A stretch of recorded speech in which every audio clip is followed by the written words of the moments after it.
Hey everybody, my name is Tyler Odie, and today we will be choosing a parenting style, and I will explain how it might shape a student's behavior, motivation, and their interactions at school. Then I will identify two strategies that reflect an authoritative teaching style, and we'll explain why these strategies tend to support both academic and social success. And then finally, I'll select a stage of Kohlberg's theory and describe how a student at that stage might reason about a moral dilemma, and then how could a teacher scaffold the student toward a more advanced moral reasoning. All right, so for the first one, a parenting style that can significantly shape a student's behavior, motivation, and interaction at school is permissive parenting. This style is characterized by high levels of warmth and responsiveness, but very low levels of structure, expectations, and discipline. Parents who use a permissive approach tend to be nurturing and accepting, but they often avoid setting firm rules or following through with consequences. As discussed in our textbook, students' personal and social development plays a major role in their academic engagement and behavior. Because children raised in permissive households may have limited opportunities to develop self-regulation and responsibility, they can struggle in school settings that require sustained attention, organization, and adherence to rules. These students may have difficulty completing assignments on time and managing impulsive behavior or persisting through challenging tasks. While they are often socially outgoing and expressive, they may also become easily frustrated or resistant when academic or behavioral expectations are enforced. Understanding the influence of permissive parenting helps teachers respond to students more effectively. Rather than viewing these students as intentionally defiant or unmotivated, teachers can recognize that the student may not be accustomed to clear boundaries or consistent expectations. Teachers can support these students by providing predictable routines, explicitly teaching classroom expectations, and consistently reinforcing rules in a calm and supportive way. Maintaining warmth while increasing structure helps students feel emotionally safe while learning important skills such as self-control, time management, and accountability. This balanced response allows teachers to guide students towards greater independence and responsibility without damaging the student and teacher relationship.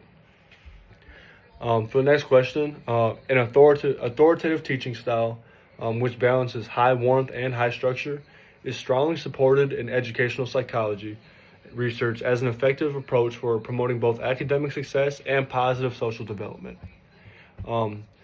So Anderman and Ormrod emphasize that learners thrive in classroom environments that are emotionally supportive while also clearly organized and goal-oriented. One strategy that reflects an authoritative teaching style is explicitly teaching classroom expectations and routines while explaining their purpose. Instead of simply enforcing rules, authoritative teachers help students understand why expectations exist and how they contribute to a productive learning environment. This approach helps students internalize classroom norms, develop self-regulation, and take responsibility for their actions, which is especially beneficial for students who may not experience consistent structure at home. Another key authoritative strategy is scaffolding student autonomy within clear boundaries. Authoritative teachers provide students with meaningful choices, encourage independent thinking, and allow students to express their opinions, but they do so within clearly defined academic and behavioral limits. For example, a teacher may allow students to choose how to demonstrate their learning while maintaining consistent learning objectives and deadlines for everyone. According to Anderman and Ormrod, students are more motivated when they feel both competent and supported, and this balance of autonomy and structure fosters intrinsic motivation.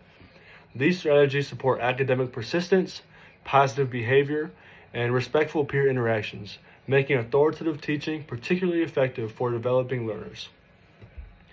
For the final one, a stage of Kohlberg's moral development theory that is commonly observed in school-age children and adolescents is a conventional level. At this stage, students reason about moral dilemmas based on a desire to gain approval from others and to maintain positive relationships with their friends. Moral decisions are often influenced by social expectations and concern for how others will view them. For example, a student might choose not to report a friend for cheating because they do not want to harm the friendship or be perceived as disloyal to their classmates. At this stage, moral reasoning focuses more on being seen as good rather than broader principles or fairness or justice. Teachers can scaffold students at this stage toward more advanced moral reasoning by encouraging reflection, discussion, and perspective taking. Asking questions such as, how might this decision affect everyone involved? Or, what would be the most fair choice for the whole class? This helps students move beyond personal relationships and consider the larger social impact of their actions. Teachers can also use classroom discussions and real-life scenarios to emphasize shared rules, responsibilities, and fairness.